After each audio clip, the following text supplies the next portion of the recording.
Magandang gabi po sa inyong lahat mga ka-online. Ako po ang inyong si Papa Dudut. Welcome sa panibagong episode ng Papa Dudut YouTube channel. Ang ating pong title ay My Husband's Ghost. Huwag kalimutan na mag-like, mag-share at mag-subscribe. Salamat po sa mga subscribers natin na nagsishare at patuloy pa rin po sa pagkukwento sa kanilang mga kaibigan na suportahan ang ating YouTube channel. Samantalang kaistorya po ay pansamantalang wala muna dahil po sa ilang mga issues na may kinalaman po sa bashers ng channel na ito. Kaya sumandali po muna naming ihinto ang pagpo-post. Sa ating episode ngayong araw, masakit mawala ng mahal sa buhay. Isa ito sa mga pangyayari sa buhay natin na wala tayong kontrol. Sabi nga'y walang permanente dito sa mundo. Lahat magbabago. Lahat mawawala. Pero gaano nga ba kasakit kapag ang taong nawala sa iyo ay yung inakala mong makakasama mo habang buhay? Magagawa bang hadlangan ang kamatayan ng inyong pagmamahalan? Dear Papa Dudut, good day po sa ating lahat. Itago nyo na lamang po ako sa pangalang Yana. Single parent ako at may isa akong anak. Recently lang ay dumaan ako sa isang napakasakit na pangyayari sa buhay ko na hanggang ngayon ay masakit pa rin para sa akin. Pakiramdam ko ngayon ay hindi na mawawala ang sakit na ito. Nagkaroon din ako ng medyo nakakatakot na experience after na mangyari yon at gusto kong i-share sa inyo at sa mga listeners. Sa ganitong way siguro kahit papaano ay makapagbibigay ako ng lesson sa ilan sa mga makakarinig ng story ko. Sisimulan ko ang kwento ko noong nag-propose sa akin ang boyfriend ko na si Amiel. After ng 6 years namin bilang magkasintahan, ay nag-propose na siya ng kasal sa akin. Hindi ko ina-expect kasi pandemic pa ng time na yon at ang daming hindi magagandang bagay ang nangyayari sa paligid. Example sa family ko na both my parents ay nagkaroon ng COVID. Pero salamat naman at nakarecover sila. Pero sa kabila ng napakaraming negative na nangyayari that time ay may isang magandang nangyari at iyon ay ang wedding proposal ni Amiel sa akin.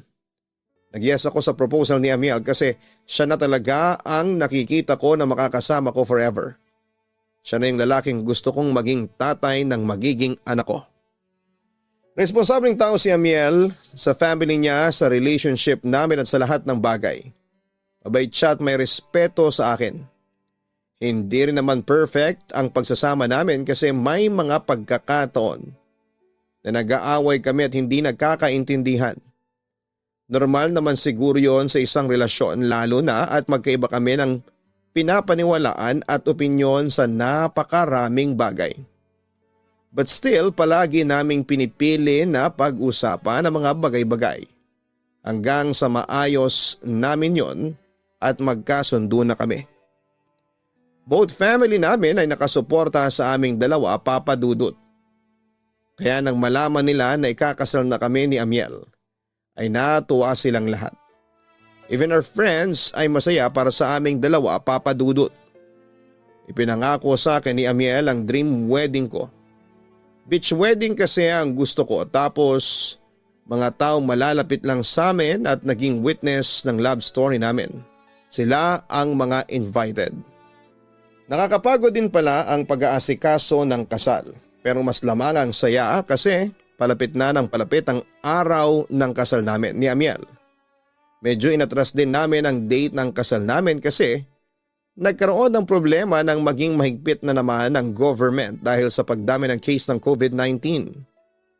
Okay na sana ang lahat that time.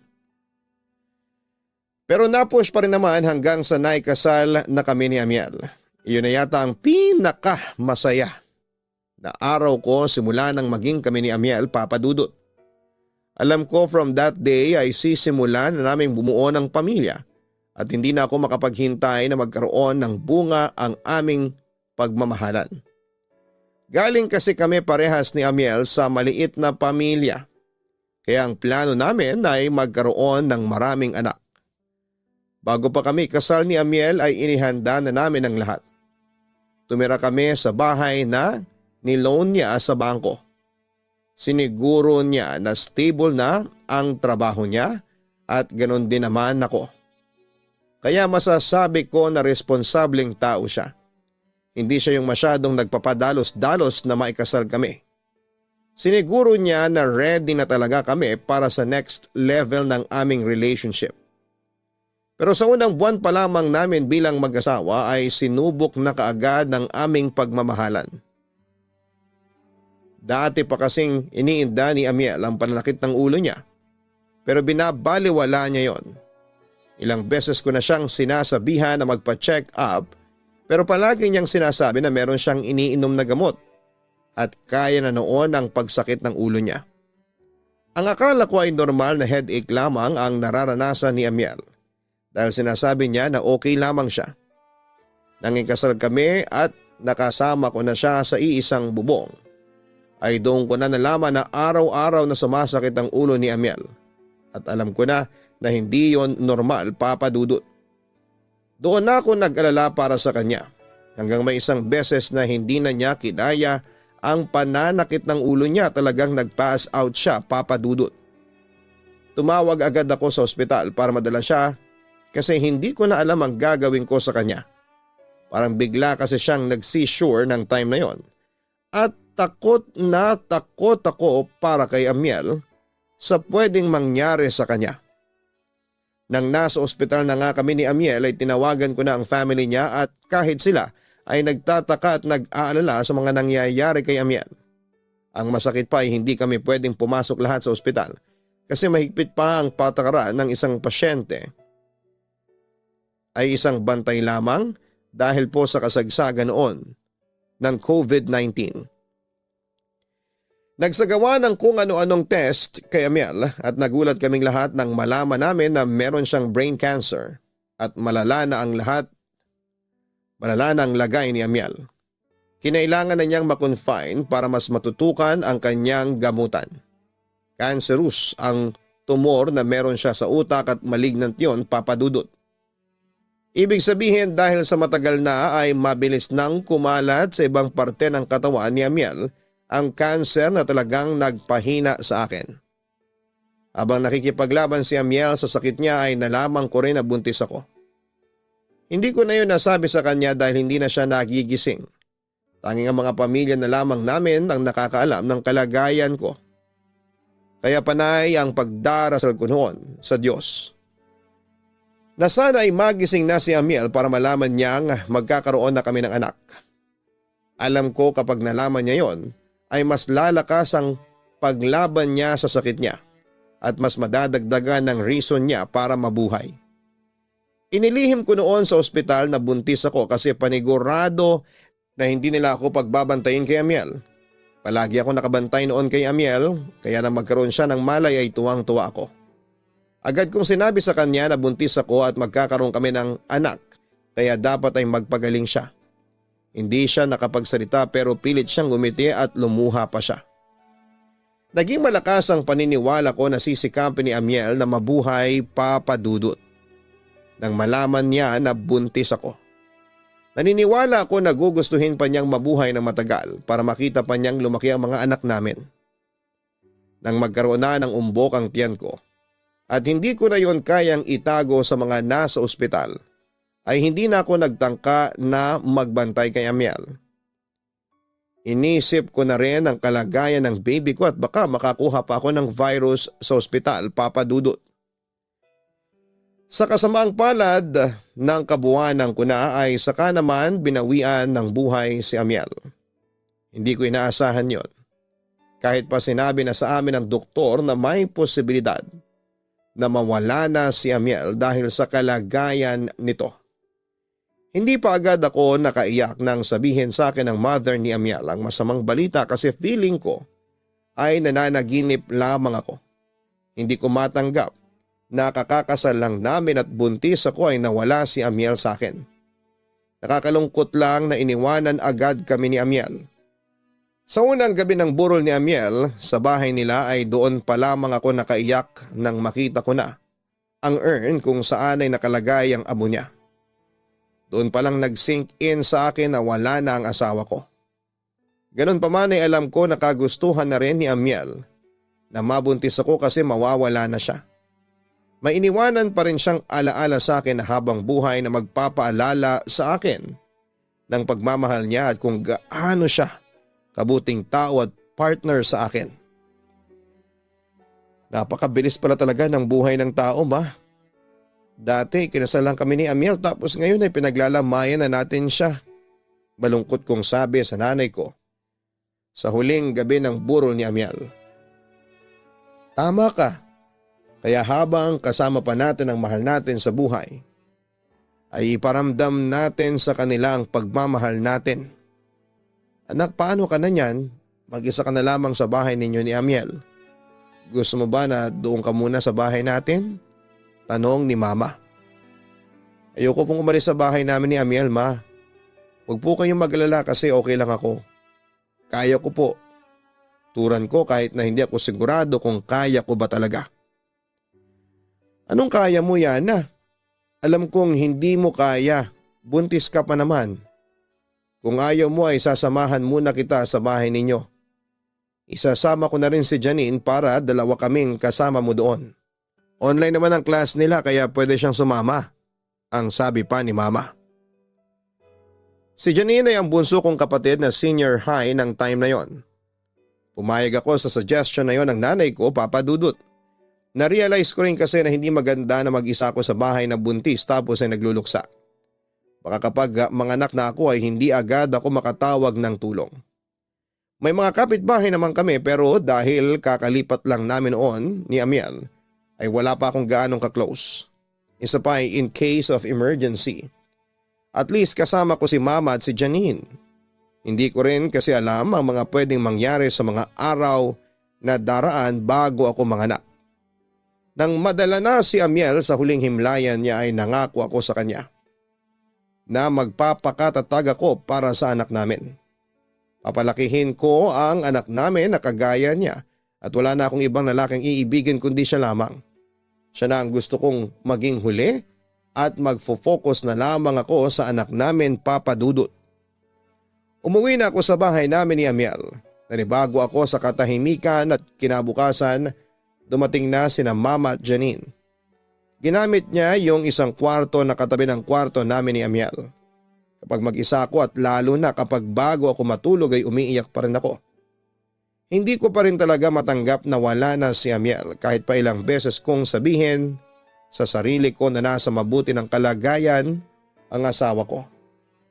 Napakahirap para sa akin na tanggapin ang katotohanan na simula sa araw na yon ay hindi ko na maririnig ang boses ni Amiel. Hindi ko na siya mayayakap at hindi ko na siya makakatabi sa pagtulog.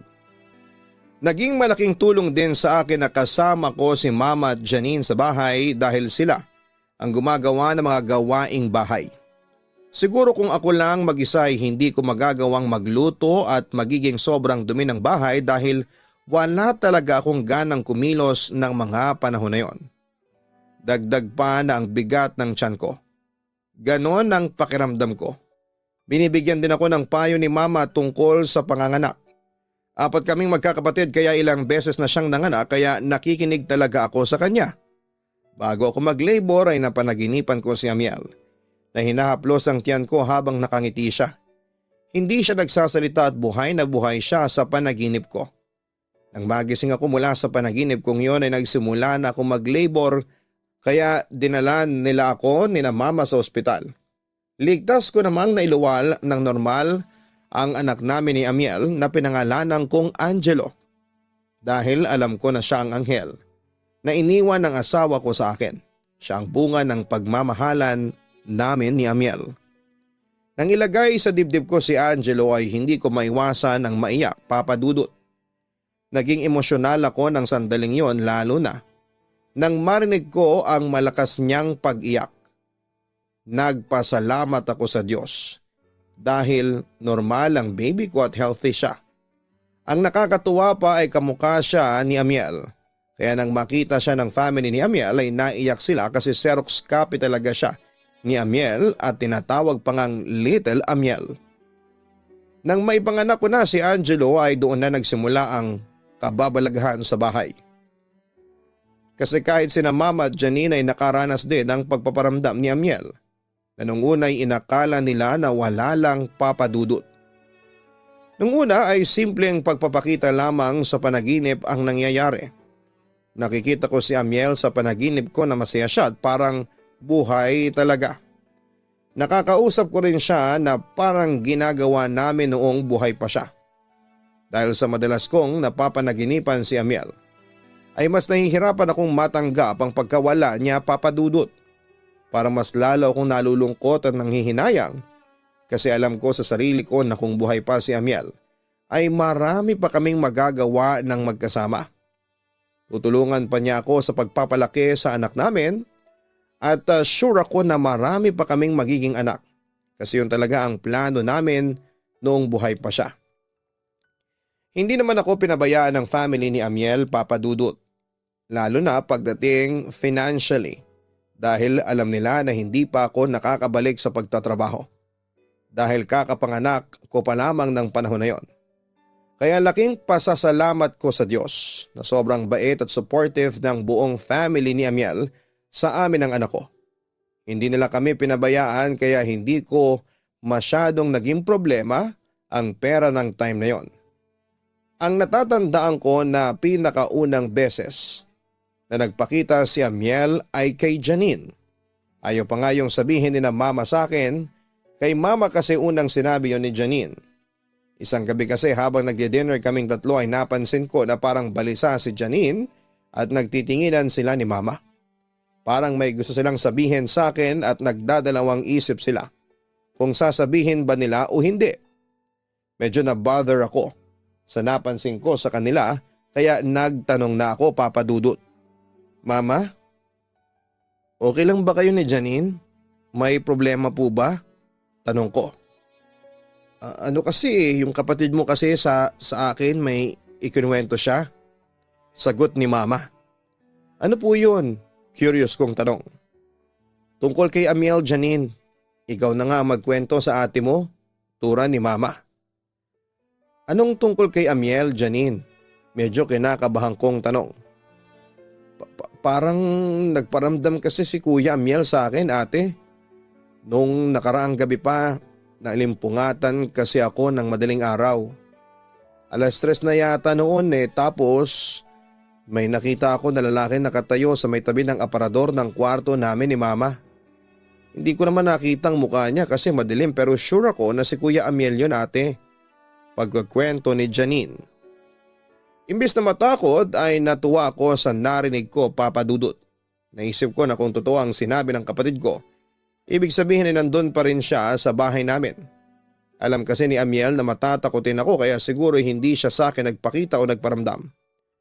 Pero kung kaluluwa o multo lang ni Amiel ang magpapakita sa akin ay hindi ako matatakot kasi asawa ko siya. Ang sabi ni mama ay normal daw na kapag kamamatay lang ng isang tao ay nagpaparamdam ito. May ilang araw pa kasi na nananatili ang isang kaluluwa sa mundo bago ito tuluyang tumawid sa kabilang buhay. Kaya hiniling ko noon na sana ay sa akin naman magpakita si Amiel.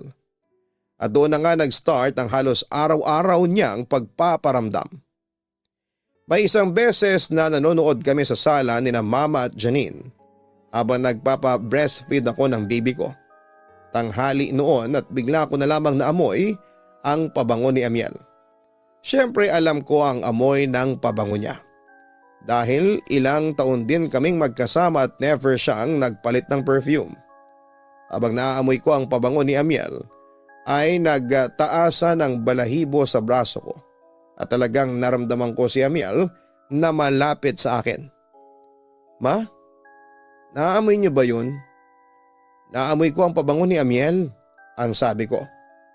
Wala ako naaamoy, nagpaparamdam na naman ang asawa mo siguro. Turan pa ni mama. Ibang naamoy ko, ate, parang kandila, ang sabi naman ni Janine. Dahil sa naniniwala ko na si Amiel ang nagpaparamdam sa amin, ay mas lalo akong nalungkot, papadudot. Bumalik kasi sa akin ang memories naming dalawa at ang mga pangarap namin dati sa buhay. May mga pagkakataon din na noong 6 months si Angelo ay nakikita ko siyang tumatawa na lamang kahit na wala siyang kasama. Itinataas niya ang mga kamay niya na para bang meron siyang inaabot. Kapag nakikita ko si Amiel na ganon ay iniisip ko na lamang si Amiel ang nakikipaglaro sa kanya. Nang mag-1-year-old na si Angelo ay doon na ako bumalik sa pagtatrabaho pero nag-virtual assistant ako para nasa bahay na lamang ako. Hindi ko rin kasi kayang iwanan si Angelo. Si Janine na lamang ang kasama ko noon sa bahay para kahit papaano ay meron akong kasama. Naging face to face na rin ang klase nila. Si mama kasi kailangan din sa bahay namin kaya hindi siya pwede magstay ng matagal sa bahay. Masakit pa rin sa akin ang pagkawala ni Amiel, Papa Dudut. Hindi ko na lamang ipinapakita sa iba na umiiyak pa rin ako sa gabi bago ako matulog. Kahit kaunting hindi man lang nabawasan ang sakit noong unang araw na nawala si Amiel sa buhay ko. Ganoon pa rin ang pakiramdam ko. That time ay nabawasan na rin ang pagpaparamdam ni Amiel hanggang sa totally ay wala na. Siguro ay totoo nga yung sinasabi ng nanay ko na nag-i-stay pa ng ilang araw sa mundo ang kaluluwa after nitong mamatay. Dahil kahit paano ay may malay na si Angelo, ipinapakita ko sa kanya ang mga pictures ni Amiel at sinasabi ko sa kanya na yon ang papa niya. Ikinikwento ko rin sa kanya kung gaano kabuting tao ang tatay niya dahil gusto ko na kahit nawala na si Amiel ay maging proud pa rin si Angelo sa kanya, Papa Dudut. Isinagawa ang first death anniversary sa bahay namin. Dumating ang family ni Amiel at ang family ko. Nagpadasal kami at hindi ko naiwasan ng maiyak ng sobra nang alalahanin namin si Amiel. Bumuhos talaga ng sobrang luha ko, Papa Dudut.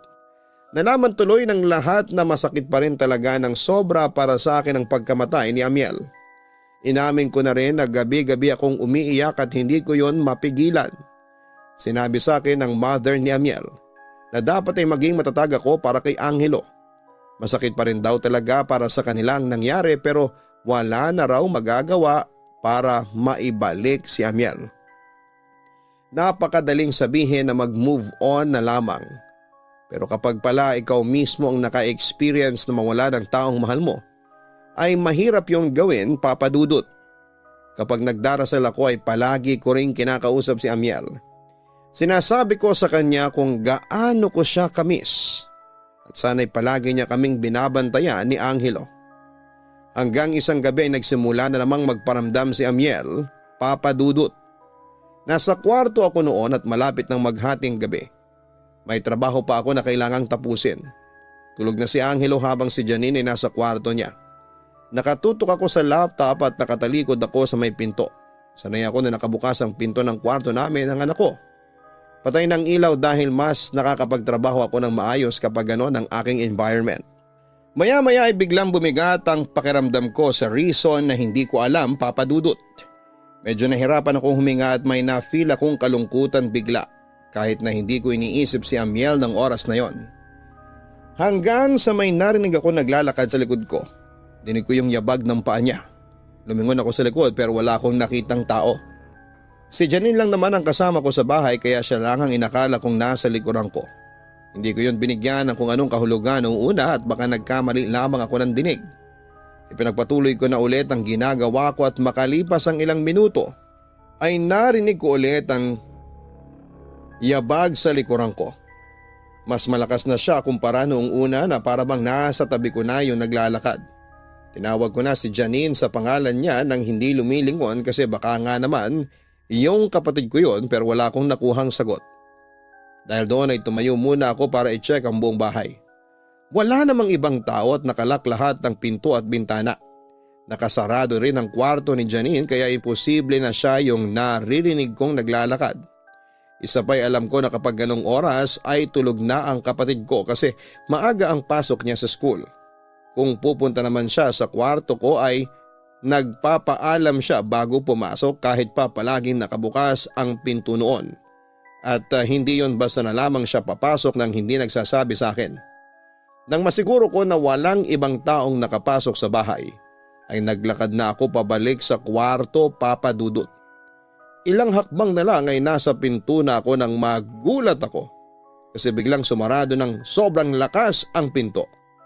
Kasunod noon ay narinig ko ang malakas na pag-iyak ni Angelo sa loob ng kwarto habang tinatawag ako, Papa Dudut. Nagmadali na akong pumunta sa kwarto pero nang pagpasok ko ay naabutan ko na natutulog si Angelo. Walang sign na umiiyak siya kasi parang ang himbing ng tulog niya. Nagtaka ako kasi sure ako na narinig kong malakas niyang pag-iyak.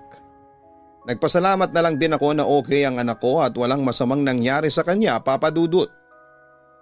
Ang ipinagtataka ko lang ay kung paano sumarado ng kusa ang pinto. Sa tagal ko sa bahay na yon ay never yung nangyari. Imposible rin na hangin kasi sarado ang bintana sa kwarto. Kaya ang unang pumasok sa isipan ko ay baka si Amiel ang may kagagawa noon. Baka gusto niyang iparating sa akin na hindi pa rin siya umaalis at nandun pa rin siya sa bahay namin. Bago tayo magpatuloy sa ating kwento, huwag kalimutan na mag-like, mag-share at mag-subscribe.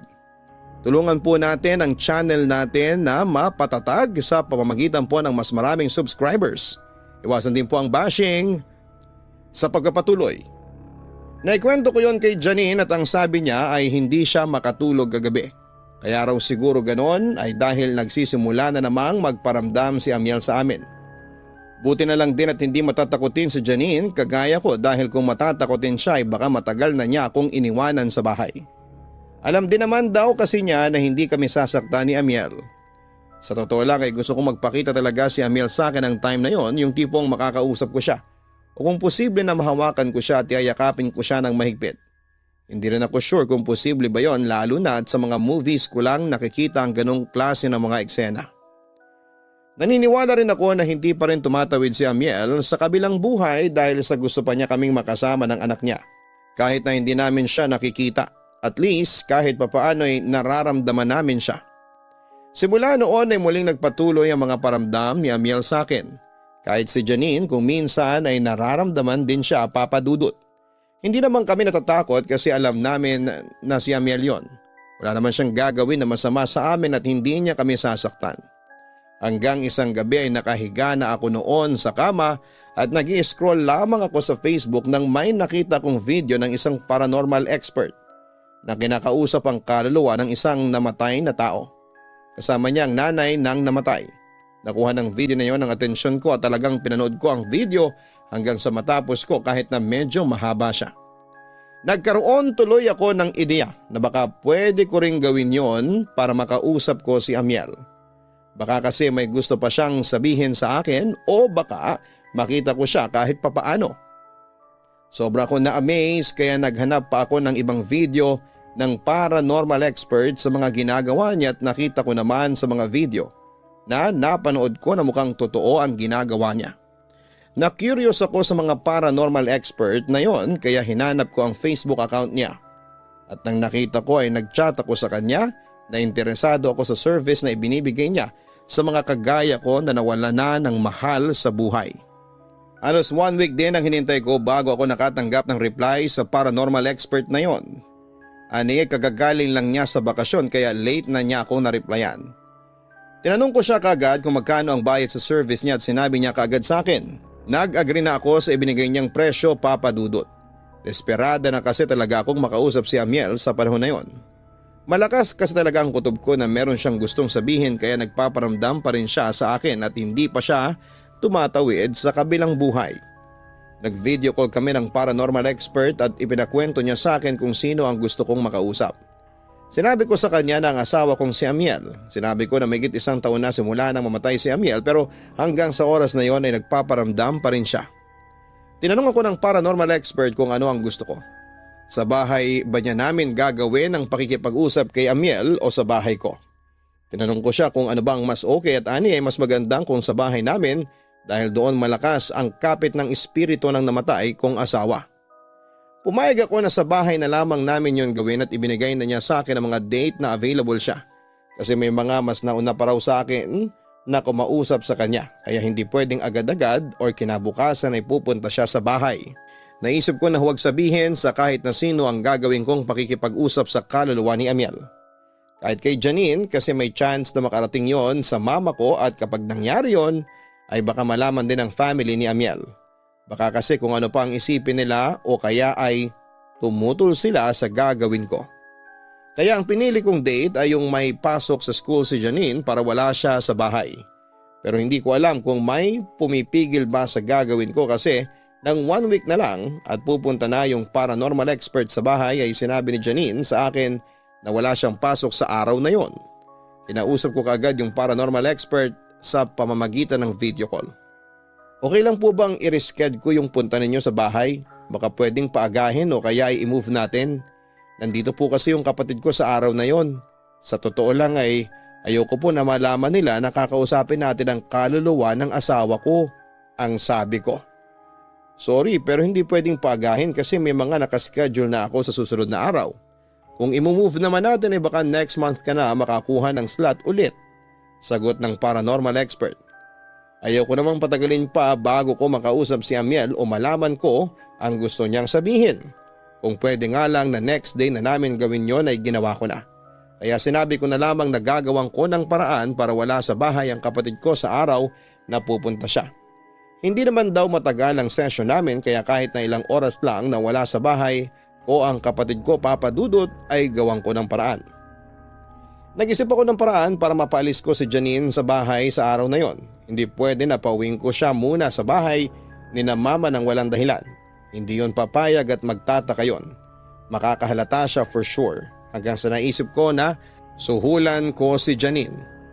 Isang araw bago ang pagpunta ng paranormal expert sa bahay ay kinausap ko si Janine at sinabi ko sa kanya na dahil mataas ang grades niya ay bibigyan ko siya ng reward. Ang naisip kong reward ay pera para makapunta siya ng mall at makabili ng gusto niya. Sinabi ko rin na may magandang movie na palabas sa sinihan kaya panoorin din niya. Ang boring manood ng sinihan ng mag-isa ate. Sumama ka na lang kaya sa akin, ang sabi ni Janine after niyang magpasalamat. Naku, alam mo namang ayoko pang ilabas masyado si Angelo. Ikaw na lang, magsama ka ng classmate mo para hindi ka mag-isa. Ako na ang bahala sa ticket ninyo at snacks. Nakangiti kong wika. Talaga ate, thank you ah. Pero bakit parang ang bait mo yata ngayon? May dudang sabi pa ni Janine. Bakit hindi ba ako mabait palagi? Pabiro kong tanong. Hindi naman ate, nasobrahan ka lang yata ngayon, ang sabi pa ni Janine. Ano ba? Ibibigay ko ba ang reward mo o hindi na? Ang dami mong tanong eh. Turan ko. Ibibigay syempre, oo na. Hindi na ako magtatanong ate. Ang sabi pa ni Janine sabay ngiti. Kilala ko si Janine papadudot kapag nagpunta siya sa mall ay inaabot siya ng gabi dahil sinusulit niya kasi minsan ko lang siyang pinapayagan na magpunta sa mall. The next day after lunch ay umalis na sa bahay si Janine. Makalipas ang halos 1 oras ay dumating ng paranormal expert. Pagpasok pa lamang niya ay sinabi niya kaagad na meron na siyang nararamdaman. Kapag ganun daw ay alam niya kaagad na merong namamahay na espiritu sa isang lugar o bahay papadudot. Humingi siya ng permiso na baka pwede niyang libutin muna ang bahay bago namin simulan ang pakikipag-usap kay Amiel. At pumayag naman ako nang sandaling yon ay nasa kwarto si Angelo at natutulog. Pagpasok namin sa kwarto ay sinabi niya sa akin na nandun si Amiel. Nasa tabi raw ni Angelo. Hindi ko na napigilan ng mapaiyak nang masiguro ko na nandun pa talaga si Amiel sa bahay. Ayon sa paranormal expert ay nagpakita kaagad si Amiel sa kanya kaya nalaman niya yon at nalaman niya na yon ang asawa ko. Mas lalo pa ako naniwala na totoo ang kakayahan ng paranormal expert nang sabihin niya sa akin kung paano namatay si Amiel at tumama siya doon. Pati ang sakit ni Amiel ay sinabi niya. Hindi ko yun nabanggit sa kanya noong nagkakausap kami bago kami magkita. Ang nasabi ko lang ay namatayan ako ng asawa. Pero yung cause of death ay hindi ko sinabi sa kanya papadudot. Pagkatapos noon ay sinimulan na namin ang pakikipag-usap kay Amiel.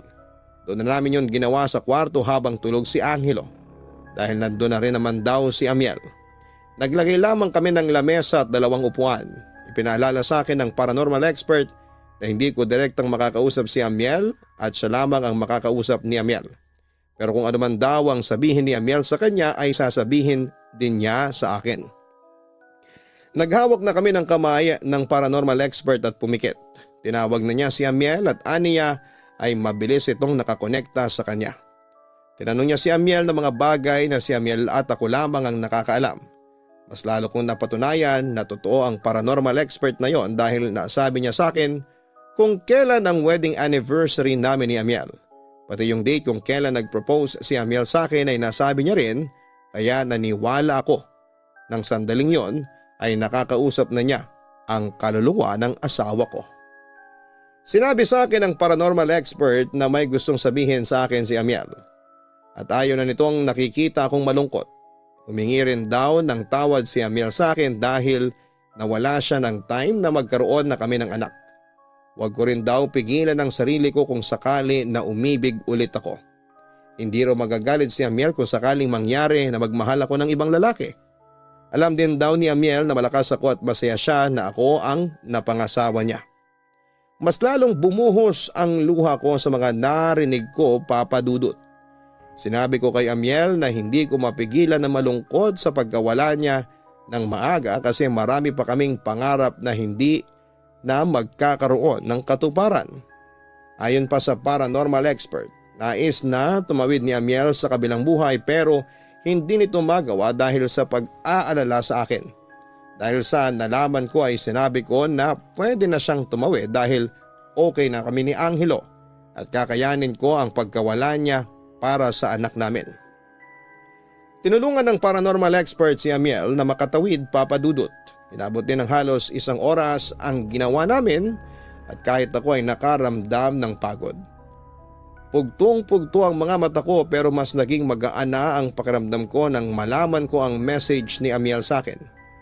Kaya pala hindi siya makatawid ay dahil sa nag-aalala siya kasi palagi akong malungkot. Ayoko namang maging selfish at gusto ko rin na tuluyan nang makapagpahinga si Amiel. Abot langit ang pasasalamat ko sa paranormal expert na nakilala ko, Papa Dudut. Alam ko na totoo ang kakayahan niya at napatunayan niya yon sa akin sa napakaraming paraan. Masasabi kong sulit ang ibinayad ko sa kanya at binigyan ko pa siya ng dagdag. Nag-cleanse na rin siya sa buong bahay namin para raw maalis ang negative energy na naroon. Tamang hinala ko na gabi na uuwi si Janine at napakasaya niya kasi ang ganda raw ng movie na pinanood nila ng kaklase niya. Bumili din siya ng isang sapatos at binilhan naman niya ako ng bulaklak. Hindi ko alam kung sign ba yon pero ang bulaklak na ibinigay ni Janine sa akin ay yung bulaklak na palaging ibinibigay ni Amiel sa akin noong buhay pa siya, Papa Dudut. Pinigilan ko ang maiyak kasi baka biglang bumalik pa si Amiel. Ayoko nang magambala ang kaluluwa niya kasi gusto kong mamahinga na siya.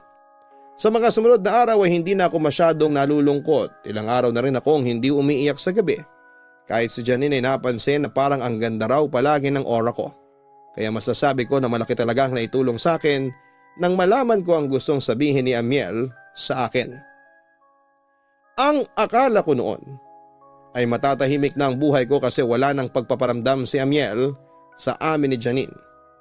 Ngunit makalipas ang ilang buwan ay muling nagparamdam si Amiel. Kung minsan kasi ay may anino ng lalaki na nakikita ko o kaya ay may tao na dumadaan sa tabi ko tapos ay biglang nawawala. May pangyayari pa na muli kong nakikita si Amiel sa panaginip ko at sinasabi niya na sumama na ako sa kanya. Gusto na raw niyang magkasama kaming dalawa, Papa Dudut. Sobra ako na-bother sa panaginip ko na yon dahil kilala ko si Amiel. At hindi ko makakalimutan ang mga sinasabi niya noong kinausap siya ng paranormal expert. Hindi siya papayag na sumunod agad ako sa kanya dahil may anak kami na kailangan pa ako. Kaya hindi na ako nagdalawang isip na sabihin ang mga nangyayari at yung panaginip ko sa paranormal expert na kilala ko. Ayon sa paranormal expert ay imposibleng espiritu ni Amiel ang nagpaparamdam sa akin at nagpakita sa panaginip ko.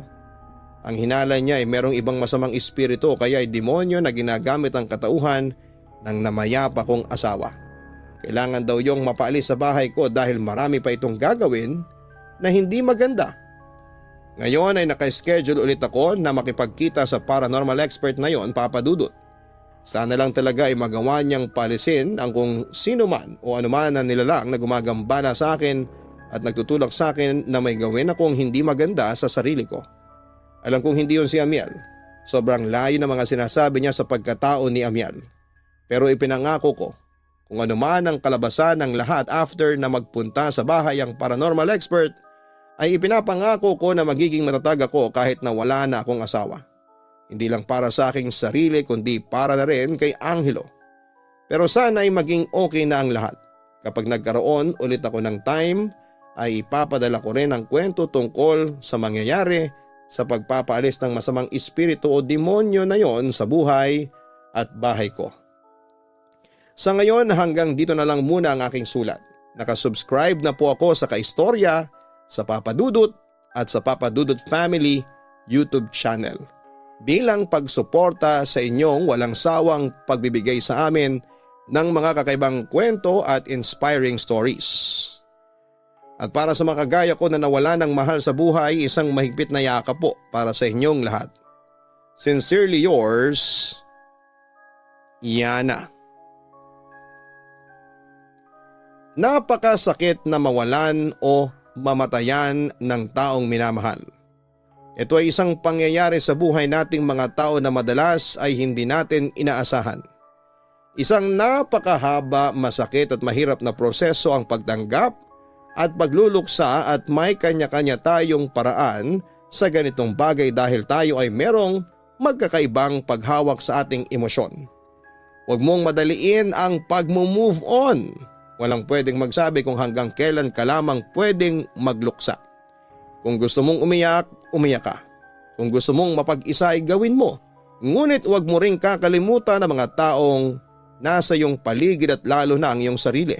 Kahit nasa gitna ka ng labis na kalungkutan ay alagaan mo pa rin ang iyong sarili para na rin yon sa mga taong nagmamahal sa iyo at nais ka pang makasama ng matagal.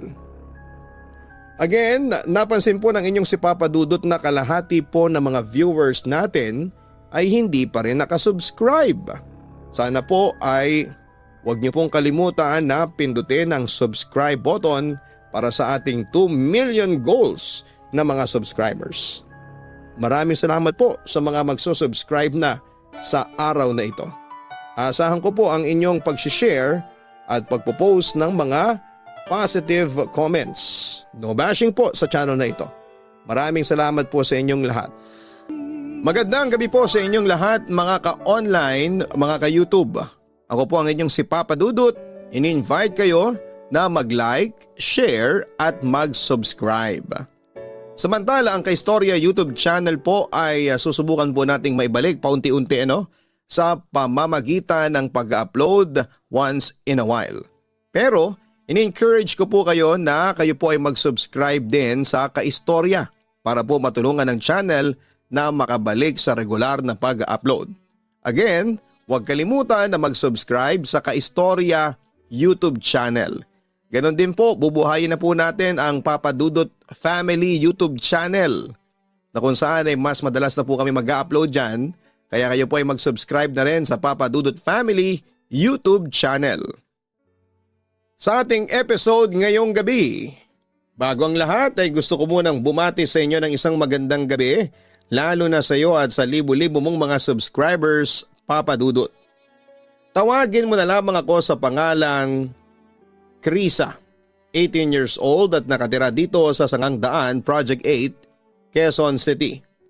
Katulad ako ng iba mong mga letter senders na madalas makinig ng iyong mga kwento at doon ay nai-inspire din akong i-share sa inyo ang aking kakaibang karanasan na hindi ko makakalimutan.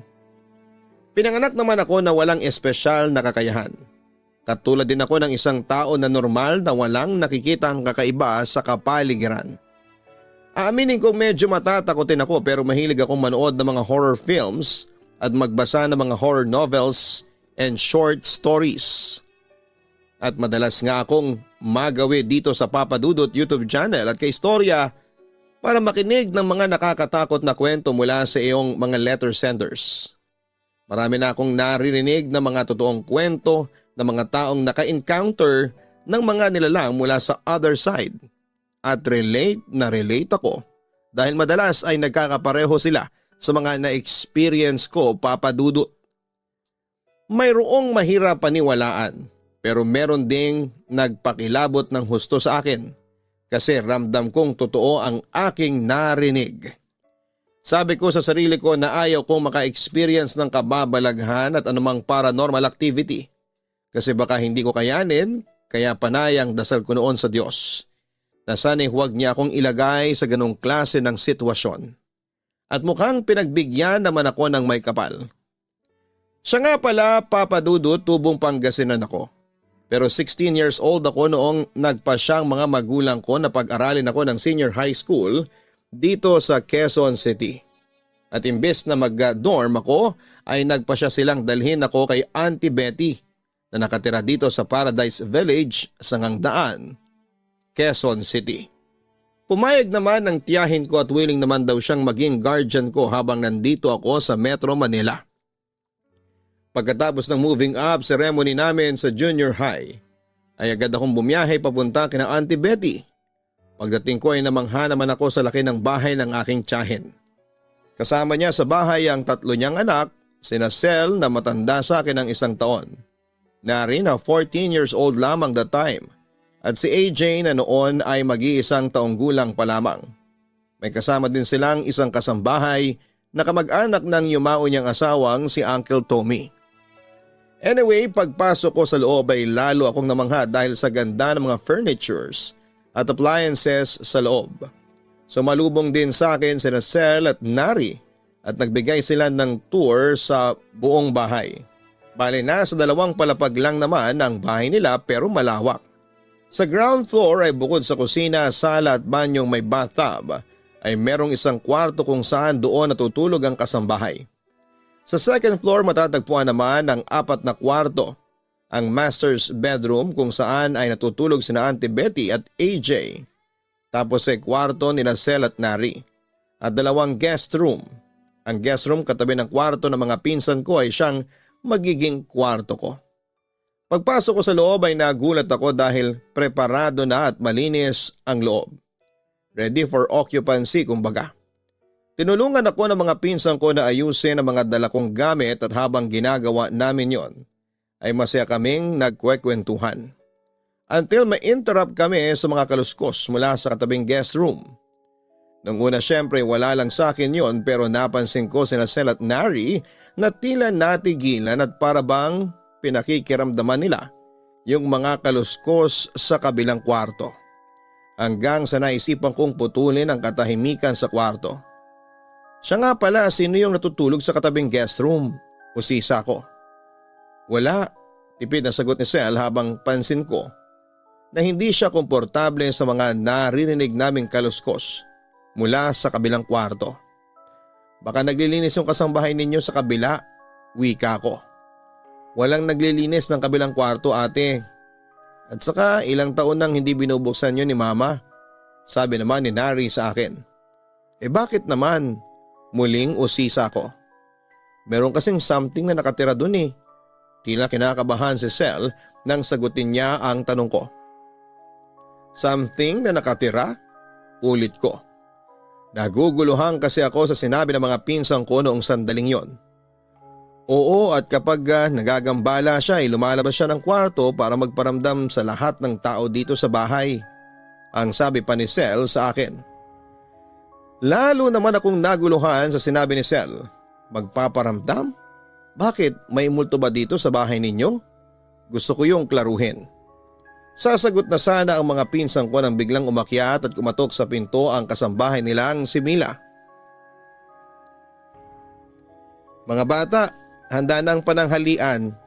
Buwaba na kayo at sabay-sabay na raw tayong kakain. Aniya na pabulong na parabang ayaw niyang magambala ang tao o kung anumang nilalang ang naroon sa kabilang guest room. Dahan-dahan kayong buwaba ha para hindi magambala yung sa kabila. Dagdag pa niya na lalong nagpaintriga sa akin. Samantala sa ground floor, tawanan at kwentuhan ang nanaig sa dining area at kusina habang kami ay kumakain. Ayos lang daw na maingay kami sa baba, sabi ni Auntie Betty. Wag lang daw sa second floor. Sa kabilang banda ay gusto ko sanang tanungin kung sino yung nasa kabilang guest room. Pero pinigilan ko sina Sel at Nari. Pabulong nilang sabi sa akin na ayaw raw nang nilalang sa guest room na pinag-uusapan siya. Bagamat lalo akong naintriga ay iniba na lang namin ang topic at nagpatuloy kami sa kwentuhan kung saan ako at ang buhay ko sa Pangasinan ang naging topic. Mamayang kaunti pagkatapos naming mananghalian ay oras naman daw para magsiesta. At dahil sa weekend noon ay walang pasok sina Sel at Nari kaya natutulog lamang sila tuwing hapon hanggang 4 p.m. Habang si AJ ay matutulog din sa kanilang kwarto ng kanyang ina. Pero noong araw na yon ay nag-decide akong makisiesta muna sa kwarto ng mga pinsan ko. At napagkwentuhan nga namin si AJ na noong mga oras na yon ay umiiyak sa kabilang master's bedroom. Umiiyak na naman si AJ. Sigurado ako nagpaparamdam na naman ulit si wika ni Sel. Baka mag-isa lang si AJ sa kwarto niya kaya siguro umiiyak, ang sabi ko naman. Kaya nagpasya kami na lumabas ng kwarto para puntahan si AJ sa kabila. At doon ay naabutan namin siyang mag-isa pero tumatahan na sa pag-iyak. Kaya nagpasya kami na kargahin si AJ para dalhin sa aming kwarto. At dahil nga sa magwa 1 year old pa lamang noon si AJ, ay mahirap itong pagsabihan na tumahan. Pero ginawa pa rin naman namin ang lahat para tumahan ang bata. Pinagitnaan nila Sel at Nary si AJ, nung unay hindi namin mapatulog ang bata dahil para kasing may kinakatakutan ito. Pero hindi nga nagtagal ay nakatulog din daw naman ang bata at sinabayan na din namin nina Sel at Nary. Habang ako ay nanatili lamang gising, nanonood ng K-drama sa aking cellphone. Pero makalipas nga ang 20 minutes ay hindi ko na namalayan na nakatulog na rin pala ako. Mga 2 oras din kaming natulog bago kami malimpungatan sa muling pag-iyak ni AJ. Laking gulat namin dahil wala na si AJ sa kanyang pwesto. Kaya napabangon kami para hanapin ito. Pero Papa Dudut, nagulat kami nang matagpuan namin ang bata na nasa silong ng kama. Yung kama po kasi ay parang isahan lang talaga kaso ang papayat po namin ng mga pinsan ko. Kaya kung iisipin po ninyo ay kasya silang 3 kasama si AJ. Dali-daling kinuha ni Sel ang bata sa silong ng kama para tingnan kung may sugat, pilay o bukol ang bata. Kaso'y wala naman daw.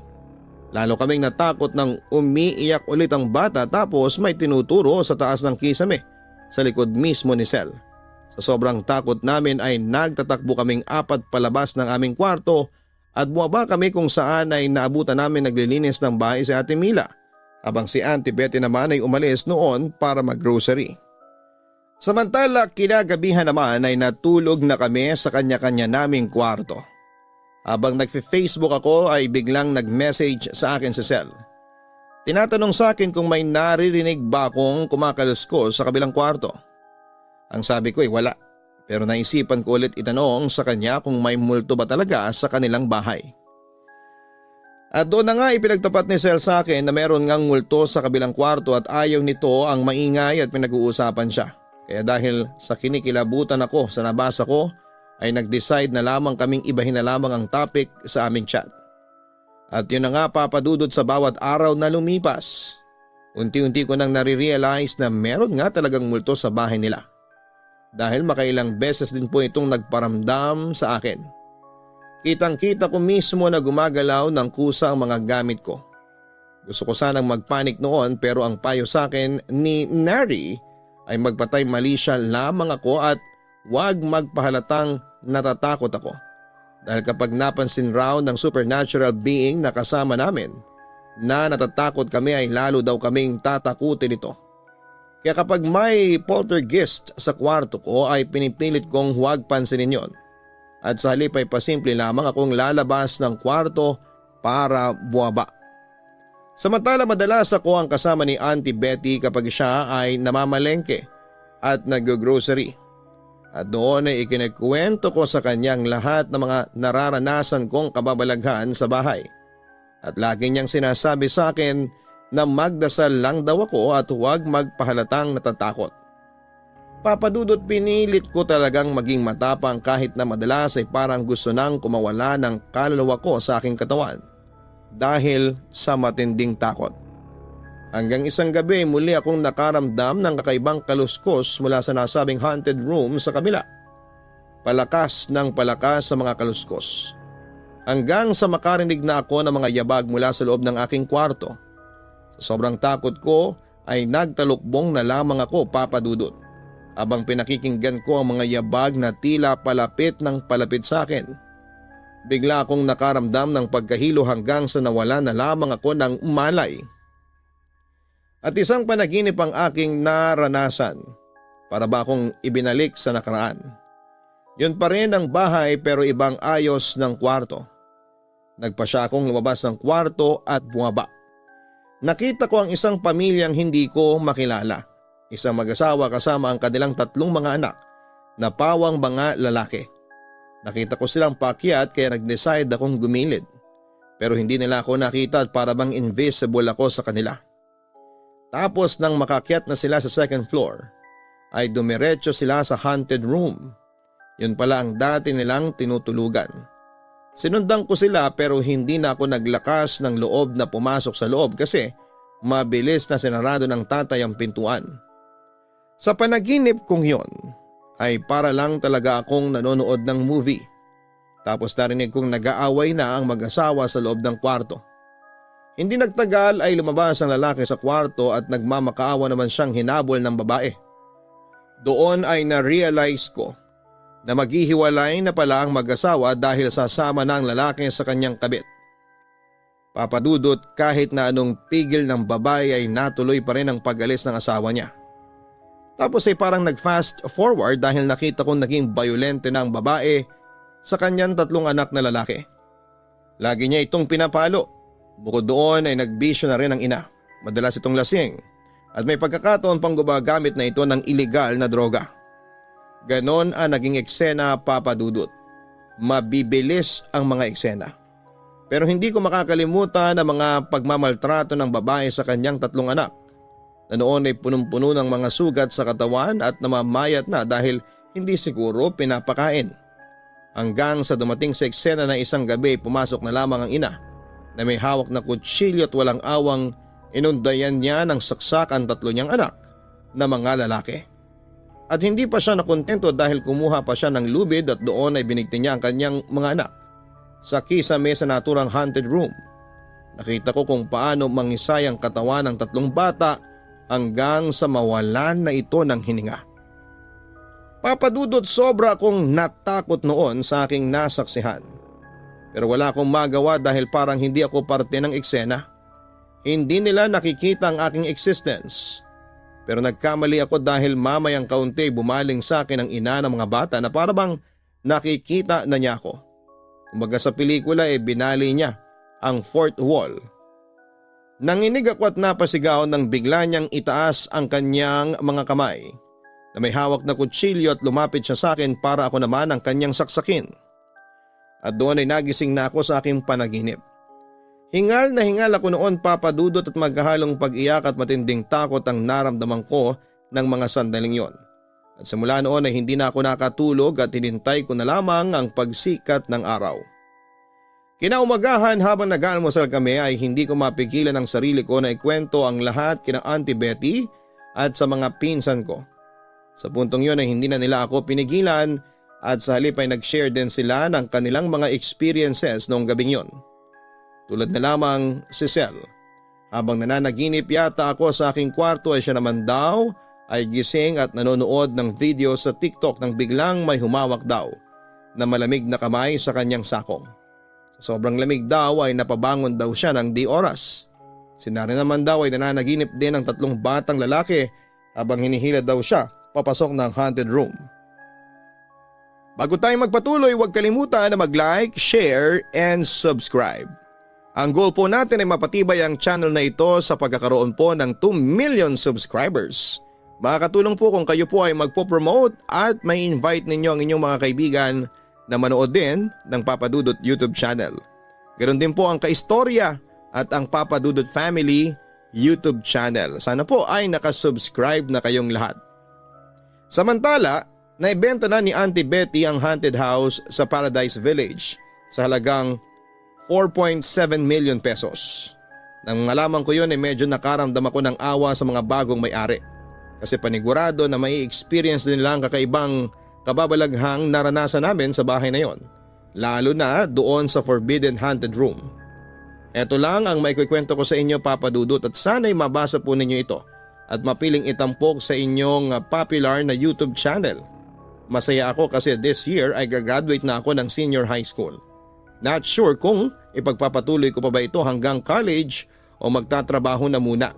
Pero nangako naman sa akin si Auntie Betty na tutulong siya once na mag-decide ako na ipagpatuloy ko ang aking pag-aaral hanggang sa college. Wish me luck, Papa Dudut, at sana'y makapag-decide ako ng tama.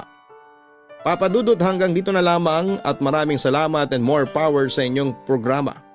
Lubos na nagpapasalamat, Krisa.